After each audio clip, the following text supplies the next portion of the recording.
And yet, time seems to move faster than ever. This on top of the fact that 9 months is quite a few more days here on Adastra than would be on Earth. Still, the days fly by, and I think it mostly has to do with my life not being in peril anymore. I'm not dreading a trial or fight that will determine my future.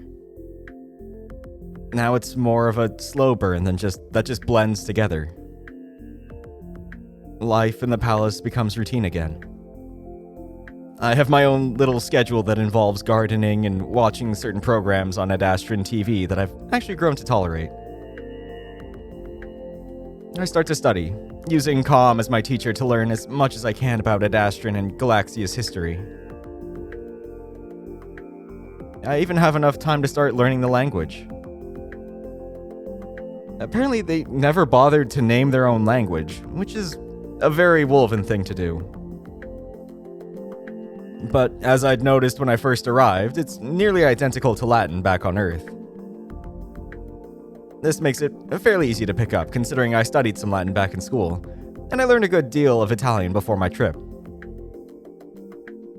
Amicus thinks it's a bit odd I want to learn, considering I have the lingua. And while I've become used to life in what's basically a dubbed film, I can't help but feel like it's a filter of some kind. I'd like to get past that, hear Amicus and the others as they are. And if I'm going to spend most of my life here... I've already started taking the supplements to extend my lifespan, which means I could be alive for a lot longer than I'd ever imagined. Though, Felix says that, at most, I might get about 100 extra years out of the treatment, rather than the 200 or so that the wolves get because I started taking them when I was already an adult. Still, it's a lot. And while I'm sure most people on Earth would be desperate for this supplement, I strangely feel a bit exhausted by the idea. Living 150 to 200 years really changes one's perspective on time. Maybe that's one of the factors that makes it seem as if the days are going by so fast. The worst part about it is that I don't get to spend very much of it with Amicus. It's something I had expected, anticipated even. But I can't help but feel a little depressed that I only see him for a second in the morning when he kisses me goodbye, then late at night to have dinner with me, exhausted by his imperial duties. While Cassius mainly lounged around during his short rule, I also know now that Kato was doing nearly all the work behind the scenes. And while Virginia would be more than happy to do the same, Amicus isn't the type to be lazy like that. Speaking of which, it's not just Amicus. While his absence would be bearable if I had at least someone to talk to that isn't Calm, everyone else seems to have become just as busy. Neferu, my only real friend on this moon aside from Amicus, is usually off doing diplomatic stuff in the city, his mission to secure an alliance now fully in motion. Virginia is always by Amicus' side, especially now that the populace has grown used to the idea of a woman in a chief advisor role. While I've never really connected with her, it would still be nice to have some kind of company. I mean, even Cassius would be a welcome distraction. But the White Wolf left a few months back to tour the more impoverished regions of Adastra, so that resources might be better allocated. And it also turns out that he left with my former best Adastran friend, Alexios. Cassius left us all somewhat stunned when he did this, doing important social work while a known spy and saboteur, one that could be blamed for a lot of damage to Adastran society, is by his side. Amicus was adamant on deporting Alexios on the first ship back to Amorpha, but Cassius talked with him, and I guess he'd been convincing.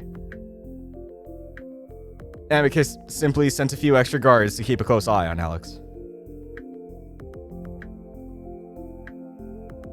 When I'd asked about this, Amicus only told me that the cat is powerless now, unable to connect with his homeworld due to all the communication with Morpha having been blocked after the scandal. One that involved many more actors than just Alex. It doesn't sit right with me, though. The idea that Alex caused so much pain for so many people, yet he's facing no consequences. Sure, I made that deal with him to free Amicus, but he really shouldn't still be here. I already know, though, that it has more to do with Cassius's relationship with the cat.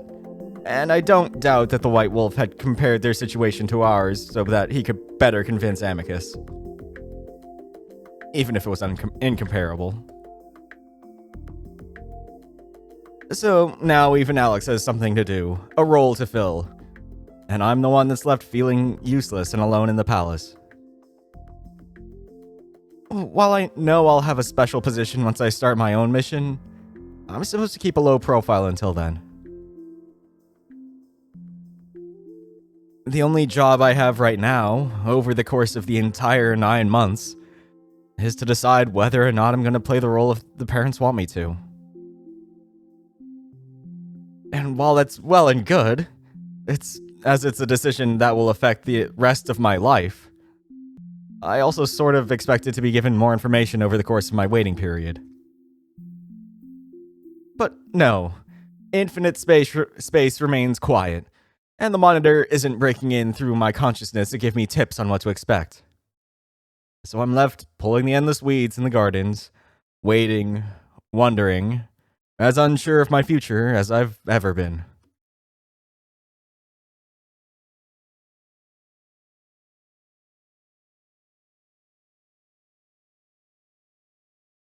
Marco. I crack open my eyes, seeing the large silhouette of Amicus in the dimmed light of the bedroom. Good morning. I smile and reach out my hands, expecting the usual hug and kiss before he's off for the day. Instead, though, he sits on the bed next to me, running a paw through my hair gently, pushing it back away from my forehead. Your fur is a mess. I mean, I did just wake up. It's cute. Amicus continues to brush his fingers and claws through my hair. I watch him for a moment, a bit confused. You alright? Very much so. I look over at the curtains, seeing the soft light of dawn creeping around the edges. Don't you have to go to the city? Nope. Okay. Do you have the day off? You're acting a little odd. Ah, so you don't know. Know what? An irrational part of me begins to wonder if the 9 months is already up. Even though the last time I'd calculated it out, I still had 4 months left. I'm honestly glad you don't. I was hoping to surprise you. I close my eyes in only the slightest amount of frustration. Amicus, please just tell me. You know I don't like... I hear rustling from the wolf in front of me, and I open my eyes to the sight of a bouquet of flowers being held out to me. Like last time, it's dominated by lavender and its smell surrounds me. A smell that my brain has exclusively tied to my wolf. Meanwhile, white and pink flowers along the edges complement the purple. I stare at it in surprise, unsure of what to think or say. Amicus fills the silence. Happy Lover's Day, Marco! The wolf continues to hold out the bouquet insistently, so I finally reach up and take it, noticing that it looks much nicer this time versus Amicus's first bouquet. Thank you. You're welcome. I sit there holding the bouquet awkwardly for a few seconds, noticing the stems dripping slightly on the blanket, so I hold them out over the edge. So is this, some kind of Adastran holiday? Indeed. To celebrate those who you love and cherish. And for me, that is you, Marco. I love you. Though I'm still feeling a bit dazed at the unexpectedness of it all, I manage to smile. You too, Amicus. I kinda wish I'd known. I didn't get you anything. Amicus waves his paw dismissively in the air. The flowers are simply a human touch that I knew you'd appreciate. Besides, this isn't a gift-giving occasion. It's a go out and enjoy yourself occasion. Amicus stands suddenly, reaching out his paw to me. Come! I have the entire day planned out. Just you and I. No triumvirs, diplomats, or advisors to bother us. I take his paw, smiling as I realize how this has seemingly come just in time for me. I've been feeling so lonely and bored in the palace. This is exactly what I need. I hold the flowers to my chest, smelling them, not caring anymore that they're all wet. What do you have planned? That's also a surprise. I'd like to leave in the next few minutes though, so get dressed. And don't worry about showering. Alright. I move toward the dresser to grab my robes, but as I'm doing so, there's a loud knock at the door. Amicus's cheery mood drops for a moment, as he lets out a frustrated sigh. Calm, who's at my door? Neferu is at your bedroom door, Amicus. Amicus closes his eyes for a second and opens them again, smiling at me. One moment. Probably just wants to wish us a good Lover's Day. Or something. Amicus strides over to the door while I quickly pull out a clean robe, pulling it over my body as the door opens. Neferu, did you need something? Hello, Amicus. And Ahotep be with you, Marco. Neferu pokes his head around Amicus's bulk, which the wolf is clearly trying to use to shield me from view, even though I'm already in the process of tying my robe on. Ahotep be with you? I mumble back, nodding in the jackal's direction. What was it you needed? Well, you are needed by the council. The Kemian ambassador and vizier arrived an hour ago, and they requested we begin our meeting at once. No! Amicus lets out a groan of frustration, leaning his head back and tilting his muzzle toward the ceiling. Didn't Com notify you? I've been waiting in the carriage for 15 minutes. Virginia's already there.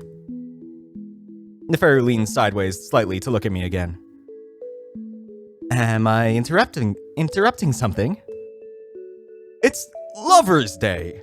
I cleared my schedule weeks in advance for this. Oh, is it? Well, I suppose I would have no reason to know, eh? Neferu winks. Anyway, you know how poorly schedules match up when the stretch drive is used. Simply bad luck. Bad luck indeed. All the while I feel a slight sinking sensation of disappointment. I can't really say I've been looking forward to this considering I didn't even know it was a thing, but in the couple of minutes I knew about it, I was really looking forward to it. Amicus turns then, gaze softening as he spots me standing in my disheveled, half-tied-on robe.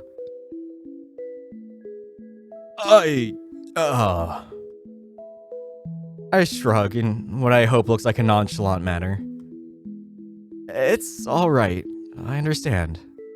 We can do something any other time. Marco! I suppose I'm not doing a very good job of not looking just a little upset. I mean, I'm happy with just this.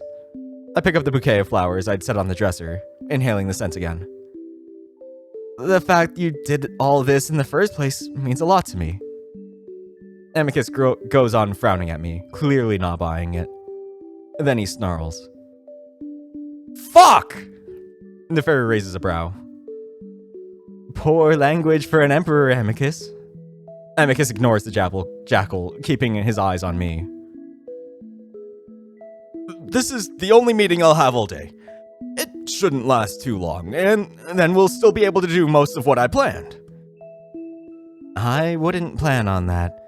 This is a very important... I know, Neferu, but it won't last all day. Anyway, Marco, come with me. That way, as soon as the meeting is finished, we can immediately go to our private dinner. You're bringing Marco. Didn't you say we should be keeping his profile low? It's Lover's Day. No one will be at the university. I raise my hands.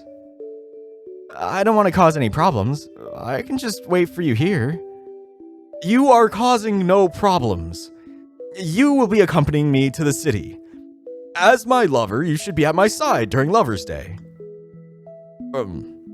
If you so choose. At this point, anything sounds better than staying in the palace, so the decision is pretty easy. Alright, yeah, let's go. Amicus looks somewhat relieved, letting out a breath before reaching out to take my hand, walking us out into the hallway while Neferu falls behind.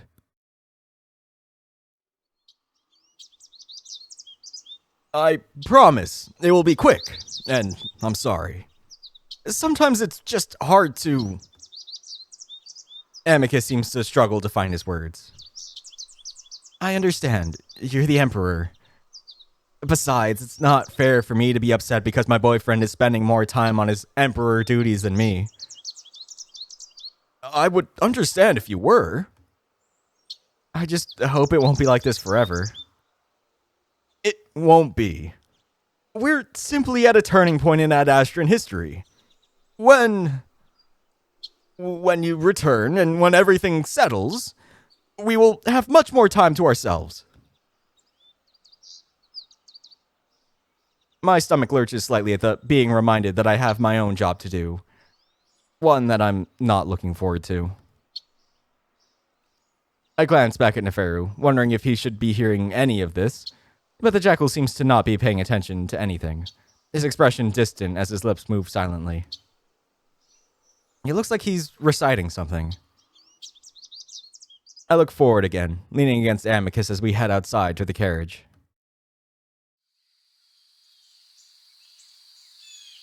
I already start feeling a lot better as our mechanical carriage creaks through the forest, the peaceful, eerie green calming any irritation I might have felt with the whole situation. Amicus has pulled me against his right side, fitting me in that familiar way as I rest my head against his shoulder. To Amicus's left, Neferu sits with his legs crossed, an elbow on his knee and his chin in his paw. I notice Neferu and Amicus not attempting to make conversation with each other, not even glancing at one another. I think it's pretty clear at this point that Amicus and Neferu just don't really mesh well. Their personalities too different. Which I guess is fine as long as they're not fighting anymore. Neferu seems to have stopped his silent chanting, so I take the opportunity to ask him a question, leaning forward to look around Amicus's front. So, what's going on with this Kemian ambassador and, the other thing you mentioned? If you can tell me, that is. The jackal glances at me before shifting into a position that more directly faces me. The vizier? He's the highest official serving under the pharaoh. As for the ambassador, Adastra hasn't had a Kemian ambassador since the war. Amicus grunts. I'll point out that Kemia was the first to expel the ambassador. Neferu maintains a straight face.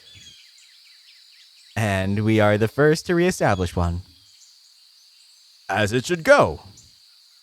Well, that's good. I talk a little louder than usual, trying to stop an argument before it can happen. So are they going to help establish an alliance? Yes, along with smoothing over Adastran-Kemian relationships in general. The ambassador will be here for the long term. The vizier...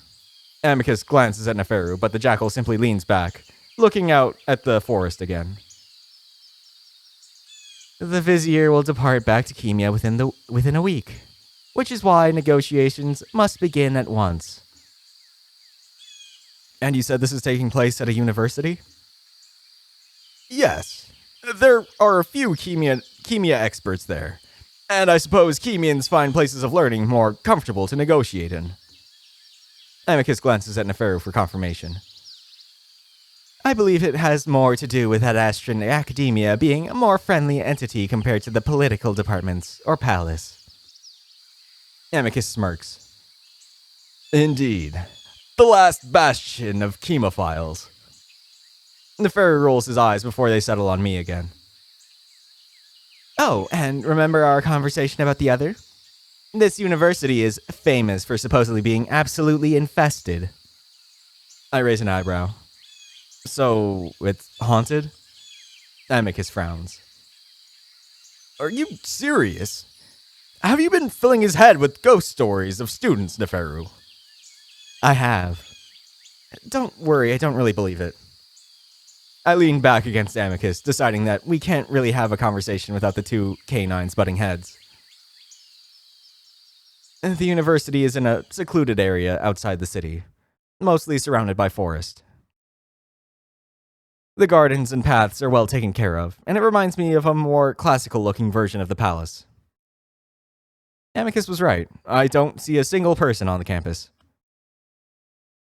Our carriage rides up the main path to the largest-looking building that's front and center.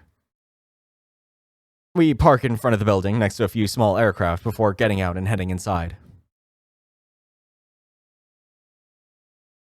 For a moment, I'm in awe at the size and architecture surrounding me, especially the amount of sculptures spread throughout the halls. Amicus immediately begins talking to me, though. Go ahead and make yourself comfortable. There should be screens in most of the rooms, and down the stairs, you can find games and amusement. Amicus! Amicus jerks his head away from me, looking up as Virginia's familiar voice in a very familiar tone echoes around the marble hallways. Gods. Amicus mumbles under his breath as Virginia, her face a mask of fury, approaches. She spares me a glance for a single second before focusing back on Amicus. You are an hour late. Am I? Yes. I've tolerated your tardiness since you were a child, but you kept the vizier waiting. How could you? The wolf whisper screams through her teeth, eyes practically bulging from her head. I've never seen Virginia so angry before. Amicus shifts uncomfortably. Well, it's a holiday, so I disabled notifications. Are you joking? Emperors do not get holidays. Ever. Well, consider it strategic. What? I am simply letting him know who holds the power here. It will be an advantageous start to our negotiations. Virginia looks at her brother with borderline disgust. Well, at least you can make even the most extreme stupidity sound not quite so stupid. I hope you're not planning on bringing your maid in. For a moment, I don't realize she's referring to me. Of course not. He's waiting out here. Virginia looks at me again.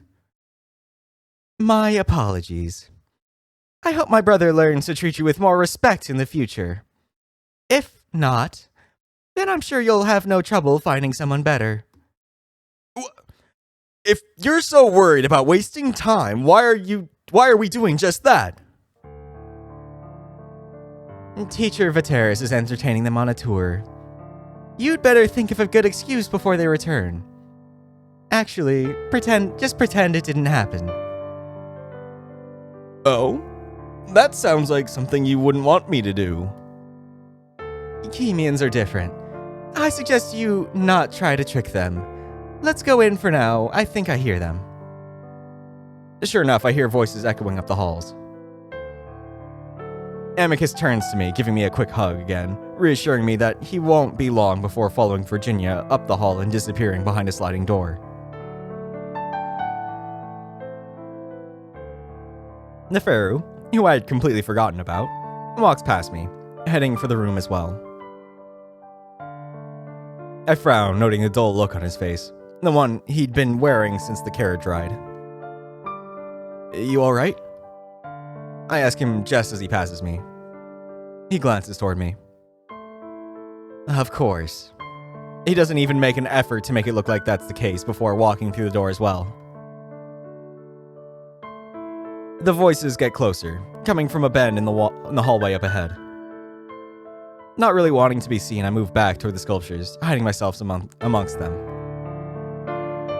Technically, all of Adastra City knows who I am, and my face having been shown on the giant screens in the city, on loop, for months. Still, I'm odd enough that I feel like it would just cause more trouble than it would be worth if I'm seen. So I peer around a statue wolf's waist, feeling like a stalker as I watch the small crowd approaching the door that Amicus, Virginia, and Neferu walked through. A very short, old wolf leads the way, followed by only the second jackal I've ever seen in person. He's taller and thinner than Neferu, and there's an icy cold expression on his face. I imagine him to be the vizier, and next to him walks a rather broad-shouldered creature that vaguely looks like a wolverine. His clothing and the paint on his fur is definitely Chemian, so I assume him to be the ambassador. Finally, a younger wolf brings up the rear, one that has longer fur on his neck, which he has styled into a braid. I heard about wolves with manes at some point in my studies, a trait that had been cultivated amongst Adastra's more influential families, a status symbol of the elite. The braided wolf starts to look in my direction, and that's when I pull back quickly, hiding myself behind the marble and waiting until I hear the door slide shut again. I'm left alone, standing amongst the quiet, spotless marble of the expansive university. At first, I sit on a bench, quietly taking in the architecture, thinking about how cool it would be if I could come here to study instead. Though now I know that this is the most prestigious university in Adastra, having seen the giant name carved into the face of the building on the way in. Varro's University. Or just Varro. Only the smartest young wolves study here along with wolves from the richest families in Adastra. However, from the handful of times that it's come up in Calm's ramblings, it sounded like it was one of the most progressive places on the moon. It was one of the first elite universities to allow women to study inside the school, rather than having to sit in a separate, cheaper building on the outskirts of the campus. That was just 50 years ago, finally allowed under the rule of Amicus's father.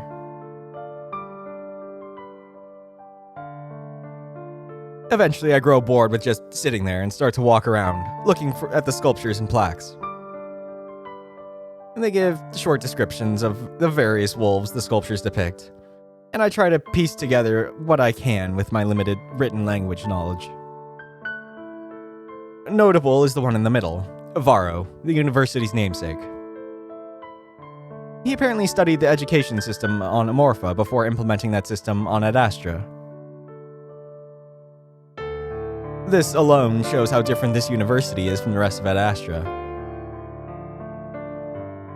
The wolves, especially the politicians, would never admit to borrowing anything from the cats, even though they borrowed plenty. But even here, there are only sculptures of wolves. No siblings, no children, nothing. It reminds me of one of the biggest issues I've been wrestling with the past few months. How separate I feel from this society. It's to be expected. I'm on an alien world, after all. But it's a world of many different creatures and cultures, yet the wolves seem to be doing their best to ignore that. I realize that I will never be part of this society, even if humans are successfully integrated into the Galaxius. In fact, I already know what the wolven reaction to human society will be. Suspicion, condescension, and overall jealousy at the idea of a race that seemingly uplifted itself, a species assigned a role that's different than all the rest. It doesn't matter that I'm liked by them now. It's only because I'm a seemingly dumb, parentless ape. They will come to despise me just as they despise the Chemians. Is it worth it to deal with all that, only to be with Amicus? I know the answer, but I still contemplate. As my thought process spirals, I even think for a moment that maybe Alex had the right idea. But no, thoughts like that always bring me back down. It reminds me that humans, wolves, and all the rest of the Galaxius aren't so different in the end. Which means I have to hope that the parents are different, because I don't think I can trust gods that act like I do. I try to distract myself, walking around the big marble halls, looking into different rooms, and reading any inscriptions I can find. The game room in the basement is just a series of tables with various board games that I've never learned to play. After a while, it becomes clear that this isn't going to be a quick meeting. The hours go by slowly, and while I would usually be pretty ticked off at Amicus at this point, I'm mostly just sad. Being alone amongst towering marble pillars isn't so different from the palace. And still, this is actually a nice change of pace. Just wish I could be spending more time with Amicus. Eventually, I find a bunch of folded red cloth piled on a table, looking like banners for what could be the school flag or colors or something. I grab a couple of these before scouting out a marble bench hidden in the corner of the main room, behind the statues and out of sight of the door. I lie down on the bench, flat on my back, laying the cloth under my head. I'm tired after being woken up so much earlier than I'm used to, and it's not long before I'm drifting off to sleep.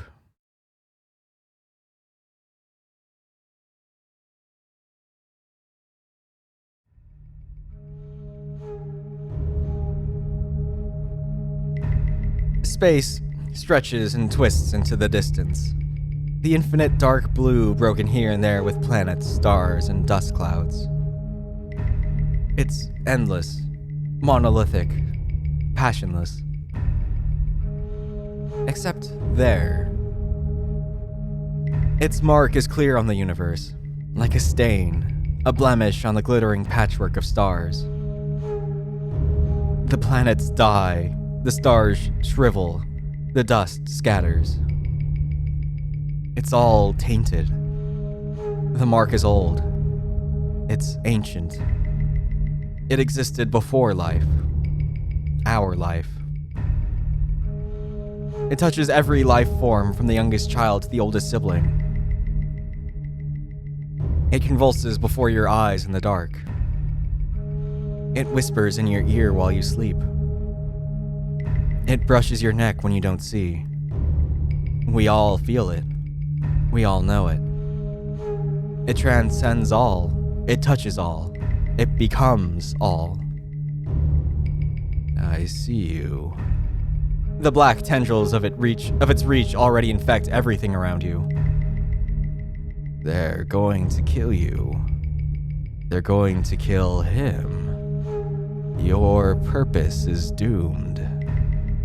And yet, you know that this is the only the beginning, that soon it will blanket everything. You will die. He will die. Trapped in the amalgamation, forever apart. And that's when it won't hide in the dark anymore. I gasp loudly, sitting up on the bench, feeling like something had been sitting on my chest. I feel like I've been holding my breath, or something had pushed it out. Die. A faint whisper to my left, and when I look, just for the briefest of moments, it seems like as if the crouched wolf statue is contorted. Its neck is broken, staring straight back at me.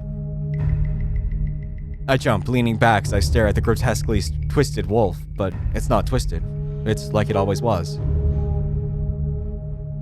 And then I'm falling off the bench, landing hard on my ass and sending a jolt of pain through my tailbone. I can't help the involuntary yelp that comes out of my mouth.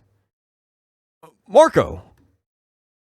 Amicus's voice echoes through the halls, making me scramble to my feet, suddenly embarrassed about what just happened. I clear my throat in a way that sounds casual. I'm over here.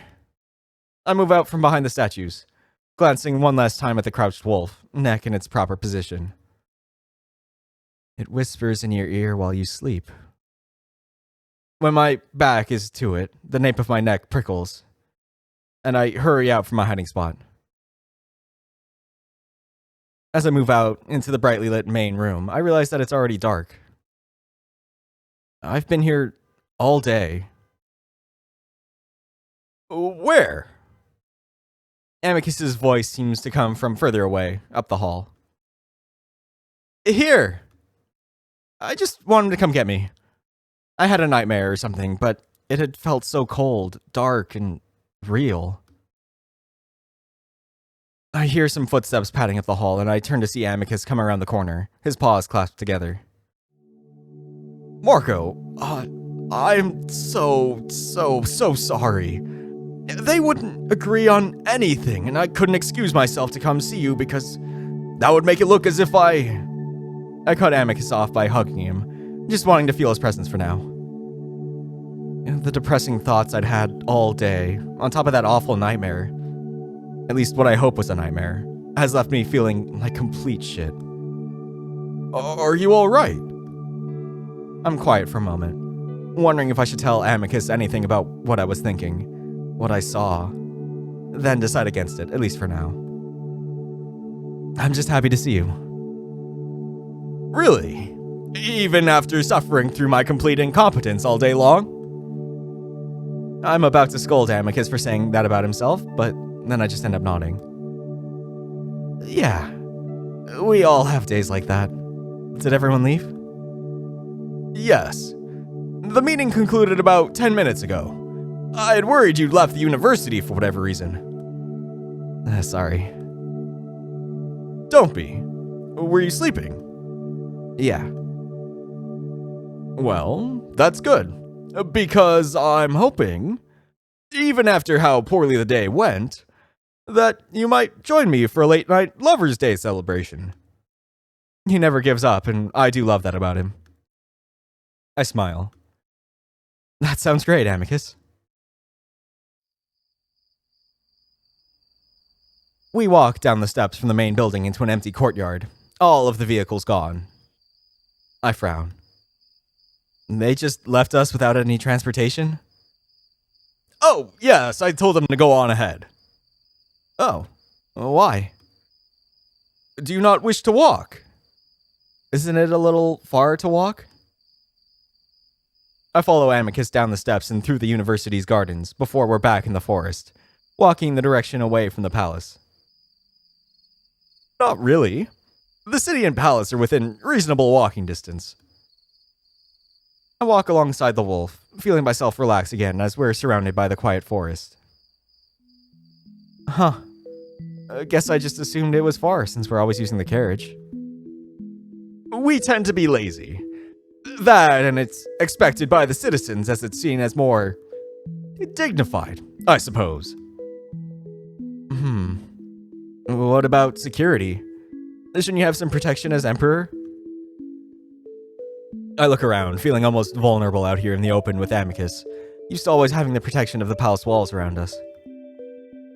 Amicus glances up and I follow his gaze, immediately spotting the blinking lights of drones above us. Drones are far better than any sapient when it comes to security. Amicus looks over at me. I suppose you haven't been outside the palace very often at all, have you? Not really.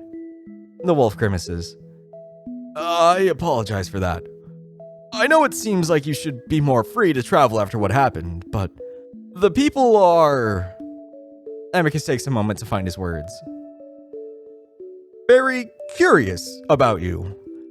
It would be difficult to keep them from crowding. I raise an eyebrow as I see lights in the distance, twinkling through the tree branches. But we're heading to the city right now, aren't we? I don't think I can deal with crowds, at least not now when I'm not really prepared for it.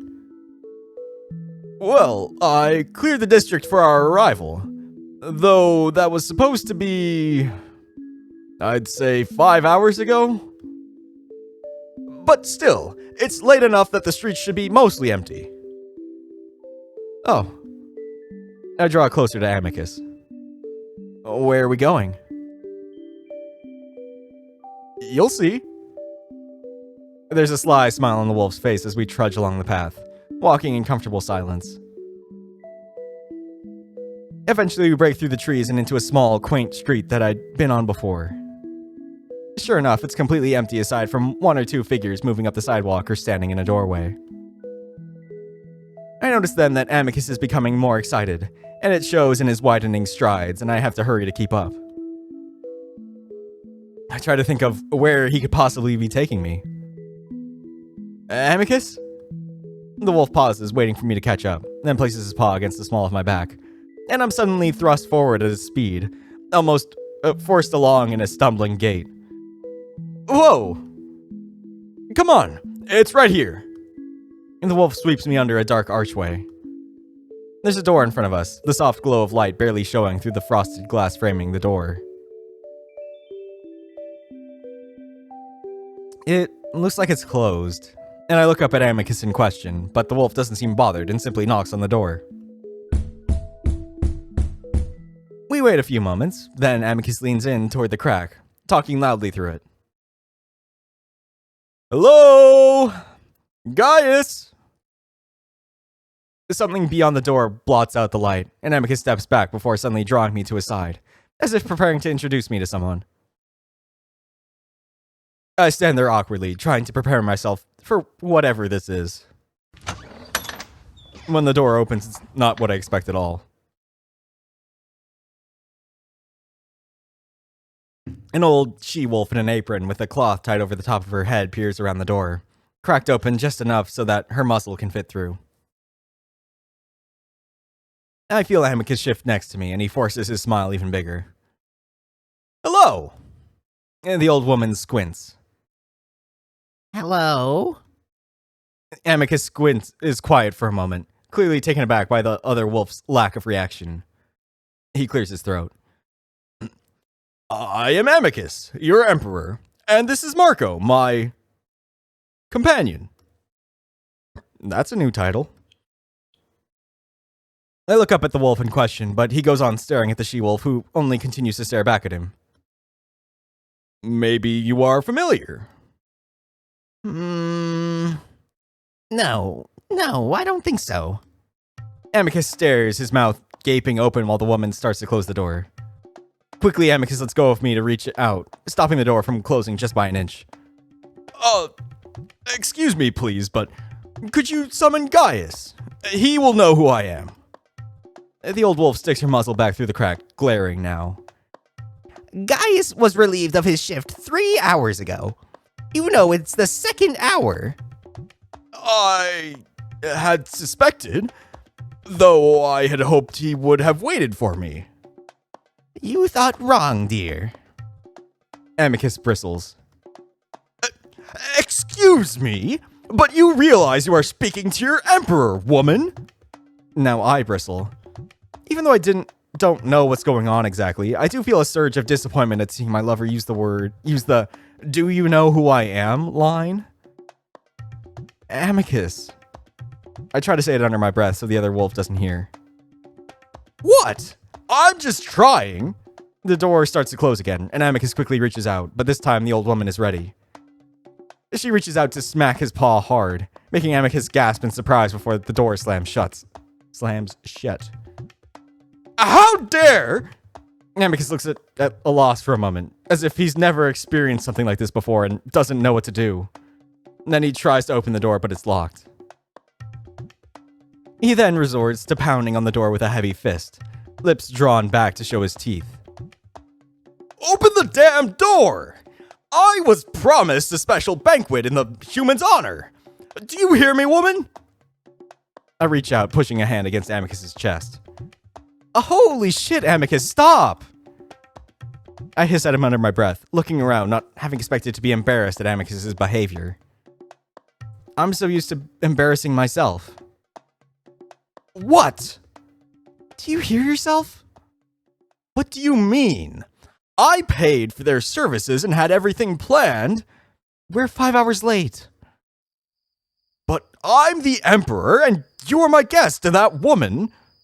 I step closer, cutting Amicus off even as I lower my voice, surprised at the sudden surge of anger I'm feeling. Amicus, you're acting like a spoiled brat right now, just like Cassius. And stop calling her a woman.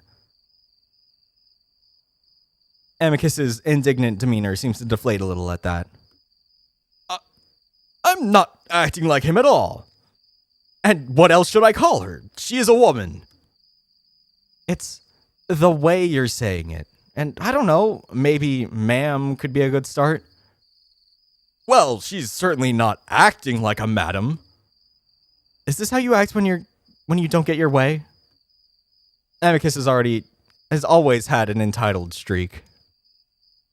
I mean, it's kind of what got me in this situation in the first place. But I thought he'd have changed a bit after everything we'd been through. Especially over something as small as this. Amicus must see the disappointment in my face, because he deflates further, blowing out a big breath that ruffles back my hair and smells vaguely of lavender.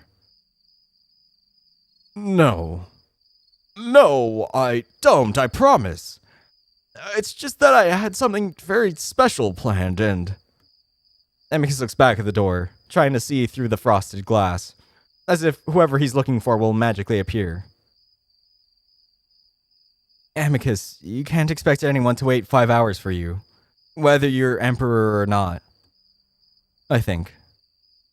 Except me, of course. Yeah. I see the moment Amicus gives up on his grand plan, whatever it was, as his deflation completes in a slouch, and suddenly he looks very, very tired. You okay? Yes, I'm fine. Let's just head back to the palace. Maybe we could go someplace else? I wouldn't mind finding a hole in the wall that's open late. But Amicus is already walking back up the road toward the forest, shaking his head. I would rather we reserve the location ahead of time so that I can ensure your safety. It's too late for that tonight.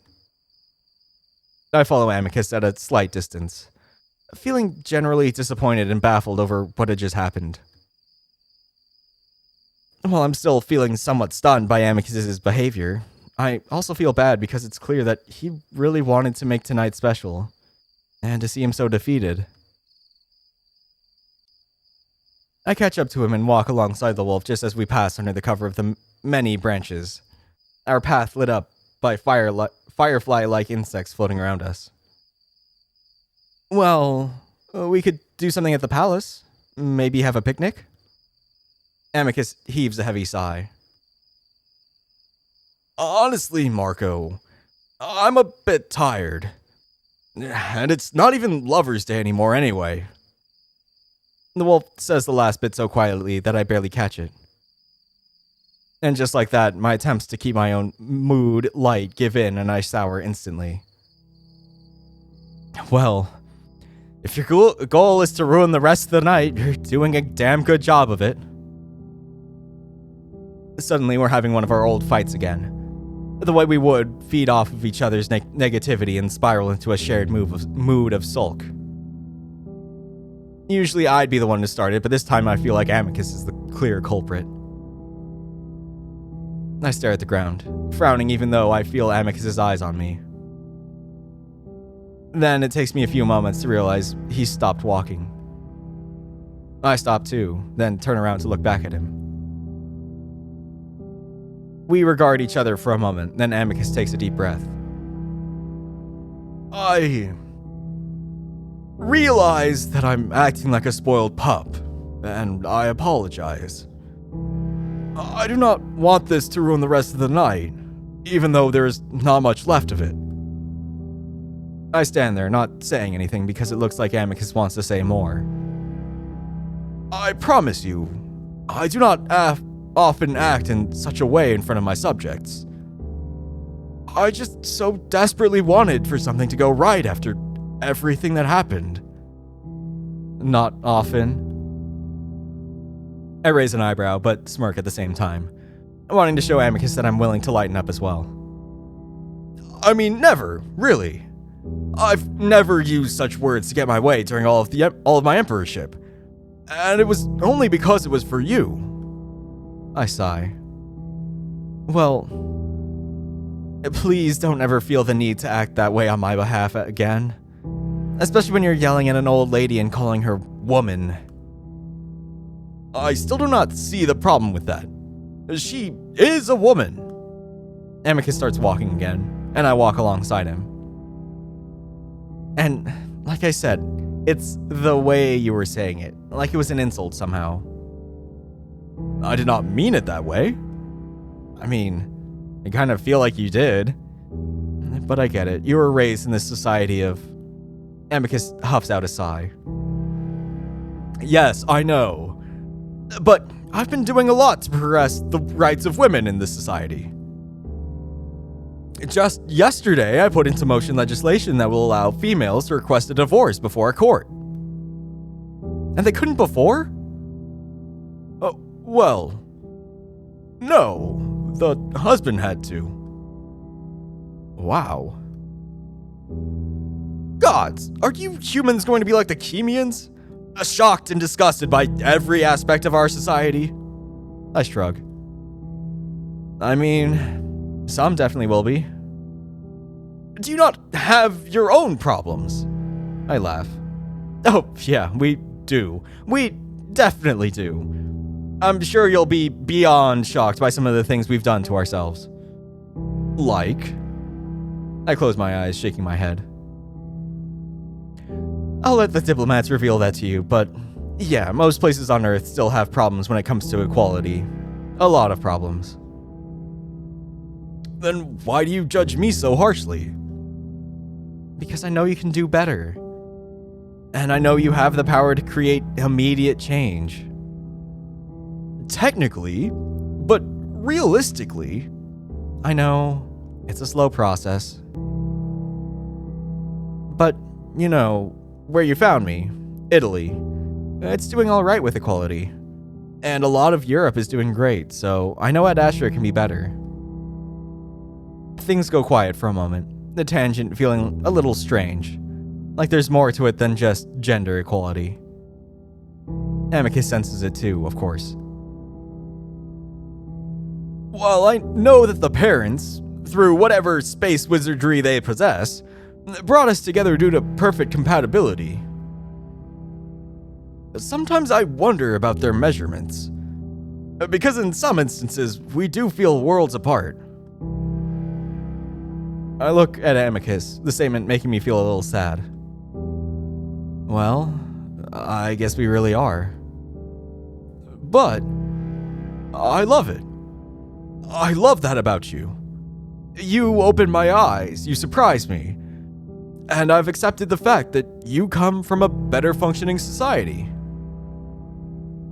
I'm willing to learn. I look down, feeling a little embarrassed. Well, humans have a lot to learn. We're kind of a disaster too. Then let us learn together. But back to what I was saying previously. Marco, we're running out of time. And I need to do something with you. I feel like I missed that tonight. I feel my chest twinge a bit at that. We still have time. I suppose. It's quiet again. And though things aren't fully relaxed again, most of the tension has left the air. After a few more minutes of walking, simply enjoying the cool night air, I clear my throat. So, what was that whole restaurant thing about? Amicus chuckles, kicking a rock with a big footpaw, sending it tumbling up the path to clack loudly against the roots of a tree. I had, decided to get a head start on human integration into the Galaxius, even though the citizens won't know it. How so? Well, a cultural staple for all species is oftentimes their food. Yeah? I have an idea where this is going, but I don't know how it's possible. So, I've established a human cuisine restaurant. Oh, really? Yes. But, how? Come analyze and store a fragment of the data from your Nexus back on Earth. Though not all ingredients are the same, we substituted as best we could and developed food that is, in my opinion, rather authentic. Uh-huh. You know, there's a lot of food from different cultures on Earth, so a lot of different types of food. Oh, I kept it all in Italy. At least for now. In fact, our first item was Neapolitan pizza. Amicus's suddenly heavy accented voice startles me a bit, as it always does, the wolf chewing around the words like he's actually eating it. Wow. So, as you would expect, I wanted you to try all the items to let us know how we did. Amicus is talking about all of this like the restaurant was his own project, something he's been working on for a long time. I thought it would be a fun distraction for you, but as you know, things did not go as planned. It would have been fun, and I am disappointed that we didn't get to do it together, but the thought alone of what Amicus had planned for me is enough to warm my chest, and I lean against him. Well, thank you anyway, and I mean it. Amicus huffs and slides his arm around my side, rubbing my shoulder vigorously. Well, we'll do it sometime soon. Can't open it without you giving your approval first. Oh, I didn't know it would all depend on me. Of course! The restaurant is named in your honor, after all. Oh, God, really? Really? I feel myself blushing at the thought of my name on a restaurant. It's embarrassing for some reason, but also incredibly sweet. And I think we should have that picnic. Nothing like a third-hour dinner in the moonlight. Are you sure? You look pretty tired. I'll live. Amicus lets me go after a moment, and as he does, I slide my hand down against his paw, taking hold of it. We don't hold hands often, mainly because it's something the wolves just don't really do. But nothing about it feels strange or out of place as we walk down the path, hand in paw, with only the glow of the moon and the firebugs to guide us. There's an eerie edge to it all, and while I might have been a little nervous if I were alone, I don't feel any of that with Amicus. It does make me think back, though, of what happened in the university. Amicus? What do you know about the other? Why do you ask about that? I shrug. I don't know. I've had it explained to me a few times, but I still don't really understand it. You don't need to worry about it. I look up at Amicus, glaring. Are you serious? I'm not saying that to exclude you. It is honestly something you do not need to fret over. It's thousands of years away. Something you will never see. I look back down at the ground, frowning. Are you alright? I don't know. Doesn't it already sort of have a presence around us? How much has that jackal been telling you? I swear. Hey, he's the only one that's been telling me anything about it. What else do I have to go on? Listen, Marco. All that is known for certain is that it exists and that it is a threat. The rest are stories and pseudoscience. Amicus, when I was in the university, I heard voices telling me what might happen to us. What? I take a deep breath, deciding that I trust Amicus enough to tell him this, no matter how crazy it is. When I finish, Amicus is quiet for a moment. So, am I just crazy? No, and I don't doubt you at all. Would you be offended if I offer the idea that it could very well have been a dream? No, it probably was. It just worried me. As it should have. It sounds frightening. Amicus pulls me against his side again. But I'm very happy you told me. And I hope you'll tell me if you experience anything else.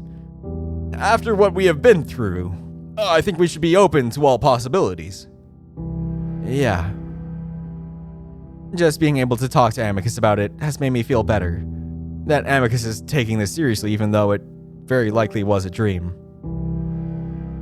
But, in the very, very unlikely event that it was the other, then the stories would indicate that it doesn't think on its own and simply works with what it has in your mind. It projects your own worries into your reality. But even then, it can't hurt you in such a weak state. And that's assuming that its remnants really do exist in the first place. Well, I'm glad the palace isn't haunted. Well, having lived there all my life, I can guarantee you that is the case. I've never seen anything unexplainable there. This forest, on the other hand. What? Well, some say a creature called the Simia boar lives within the forest surrounding the city. Oh, yeah? Amicus sees my smile. Oh, yes. It's actually thought to be a primate of some sort, and climbs and jumps from tree to tree. It's completely black, and its face is on the opposite side of its head so that its red, glowing eyes can stare at you while it clings to the branches. I can tell Amicus is trying to scare me, and even though I feel a little creeped out, his own presence makes it almost impossible to feel scared. Yeah? And you've seen it? I've heard strange noises and maybe movement in the trees while out hunting before. Yeah, alright. Amicus smirks at me as we continue walking, and even though I know he's teasing me, I still feel that prickle of paranoia on the back of my neck. I distract myself by telling Amicus about our own primate cryptids back on Earth. Despite the bad start to our Lover's Day, I find myself happy just being able to have this strange conversation with my wolf.